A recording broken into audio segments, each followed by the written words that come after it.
diz respeito ao perispírito, ou ao fator psicológico, ou às energias, aos chakras e uma série de coisas. Muitas graças, Senhor. Quando nós começamos o trabalho, nós tomamos emprestado esse seminário que já trazia alguns assuntos que nós achamos interessantes. No primeiro seminário, então, nós desenvolvemos a prática mediúnica, as sensações e percepções e o papel do perispírito. Foi o que nós desenvolvemos, está registrado, né? Nós temos aí o material. E hoje nós vamos falar sobre o papel da mente, né? Na prática mediúnica, naturalmente. Sensações e percepções foi o que nós fizemos aí na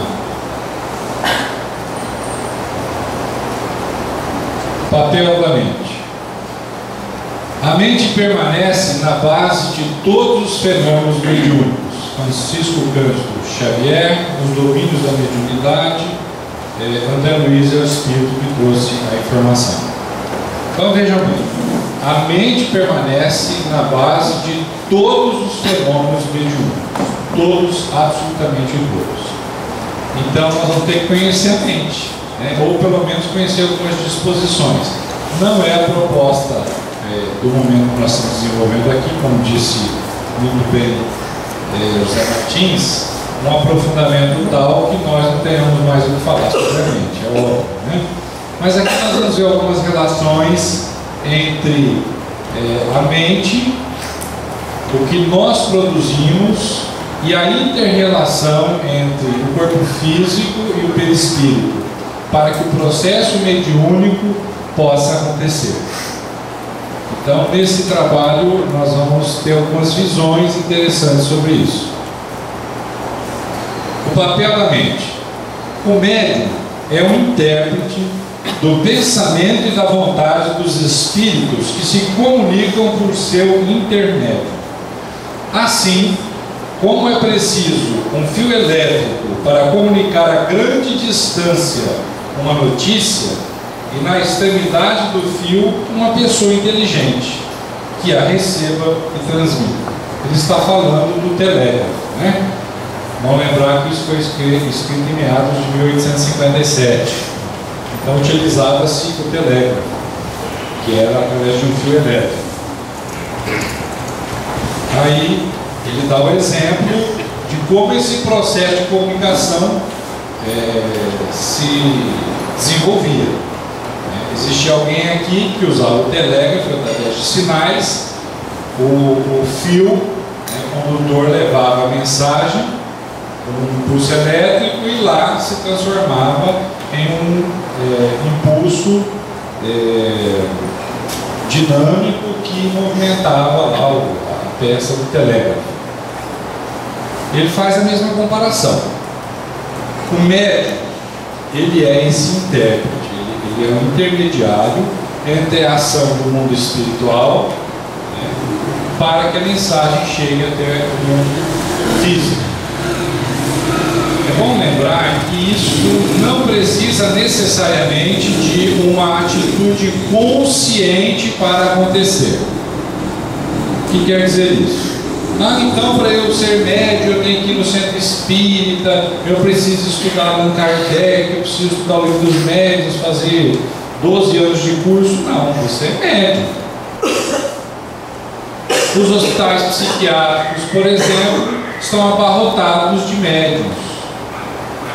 Mas a sociedade está abarrotada de pessoas que deveriam estar em hospitais psiquiátricos, que são médiuns desequilibrados agindo na sociedade. Então veja bem, nós temos um médium,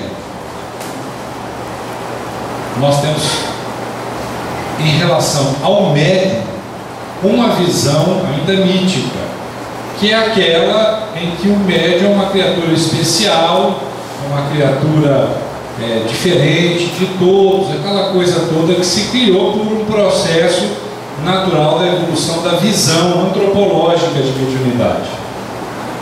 Porém, no sentido natural da relação do homem com a mediunidade, é um fator psíquico que deixa transparecer a simples capacidade que o ser tem de traduzir as suas percepções extrasensoriais, ou seja, que estão além dos 5 sentidos básicos, né, conhecidos pelo homem.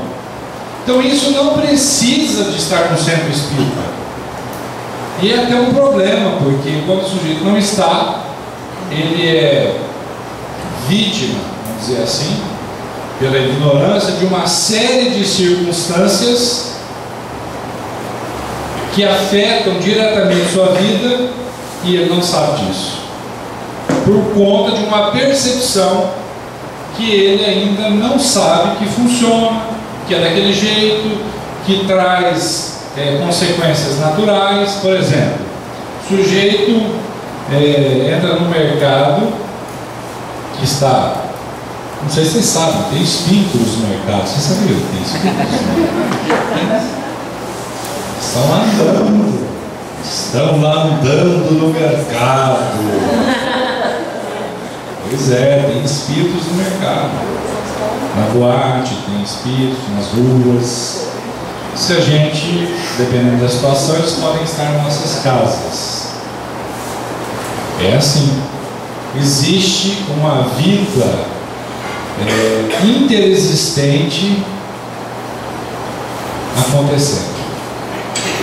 Então o médium, ele tem uma projeção interexistencial.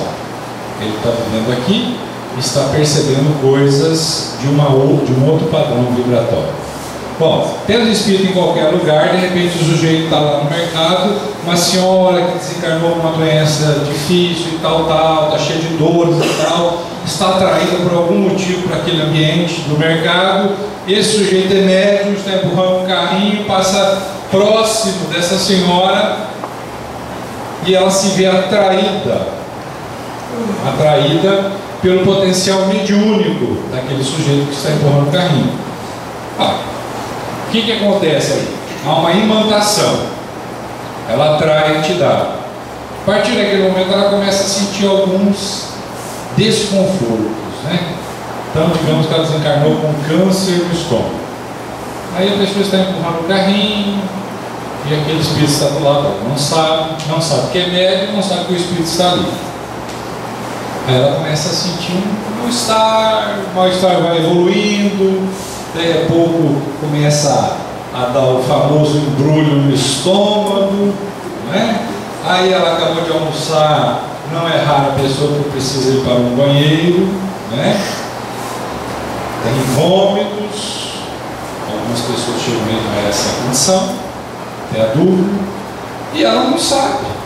Isso fica, ela começa a passar mal, chega em casa, vai nossa, mas você está branco, o que aconteceu? Leva a média pressão, já sei, caiu a pressão. Corre para a Santa Casa, tal, faz os medicamentos necessários, PP, vai, ela fica em casa prostrada, às vezes o dia todo, dorme, tem uma boa noite de sono. É feito por alguma situação ocasional o desligamento dessa entidade. No outro dia parece que ficou melhor, aí toma uma canjinha, PPP, melhora, pronto, passou, até a próxima situação que diz respeito à sua mediunidade. Então, quando as pessoas mais antigas dizem assim, esse sujeito tem que desenvolver a mediunidade, eles estavam careca de razão. Quer dizer, desenvolver, compreender essa mediunidade e colocá-la no seu sentido útil, porque tem uma razão, né? Então, o médium, ele serve de intérprete. Isso aí já dizia Allan Kardec, né, desde meados de 1850, 7, 8, 9. Somos, então, quanto médiuns, intérprete dos espíritos, de qualquer qualidade, os espíritos, e como médiuns também de qualquer qualidade. A transmissão da mensagem do espírito comunicante envolve ações complexas, integradas concomitantes dos sistemas nervoso e endócrino. Então, na montagem desse seminário, ele nos traz essa informação, que aí nós estamos já vendo a função da ideia psi, né, que é o psicológico em conexão com o fisiológico. Então, os dois estão trabalhando em conjunto, ou seja, no fenômeno mediúnico, nós precisamos entender que nós somos um ser trino, corpo, perispírito e espírito. Se há manifestações fisiológicas, elas têm repercussões perispirituais, que naturalmente sensibilizam a inteligência, o ser essencial. Então, no fenômeno mediúnico também acontece isso. Há uma repercussão no que diz respeito ao fenômeno, de um lado para o outro e vice-versa. Ou seja, do lado fisiológico, acionando o lado psicológico ou perispiritual, e ao contrário também. As energias muito densas, astrais, geram uma comoção perispirítica que gera uma reação fisiológica. Então nós temos uma via de mão dupla aí. E aí ele fala que são operações complexas, ações complexas, integradas, concomitantes, acontecem ao mesmo tempo, né, no sistema nervoso e endócrino. Então, fisiologicamente falando, trabalha dentro da constituição fisiológica o sistema nervoso e o sistema endócrino. Bom, aí eu não vou nem me arriscar muito, depois que o professor deu uma aula de anatomia, eu vou passar carão aqui, né? Mas está aí o sistema nervoso central, né, composto de o encéfalo, composto de cérebro, bulbo, ponte e cerebelo. E o sistema nervoso periférico, ou autônomo, simpático e parasimpático. Um gráficozinho bem simples. O sistema nervoso autônomo, com essa sigla aí, SMA, é composto por duas porções distintas, simpático e parasimpático. Tem médicos que só tem os nervos parasimpáticos, né? Porque o sujeito não consegue ser simpático, né? É desagradável, né? Mas é assim. Então tem simpático e parasimpático, cujas ações são antagônicas. Essas duas vertentes atuam normalmente em simultâneo, sendo do equilíbrio. Essas duas vertentes atuam normalmente em simultâneo, sendo do equilíbrio entre a força de ação de cada uma delas, o tônus, que nasce a extrema capacidade regulatória do sistema nervoso autônomo. Essas ações estendem-se a diversos domínios biofisiológicos do nosso organismo, incluindo o débito sanguíneo pelos tecidos. Resumindo, eles são forças antagônicas, né? Por exemplo, batimento cardíaco. Pois não. Batimento cardíaco. Então, uma força tenderia à aceleração desse batimento cardíaco e a outra força à contenção, para que houvesse o equilíbrio.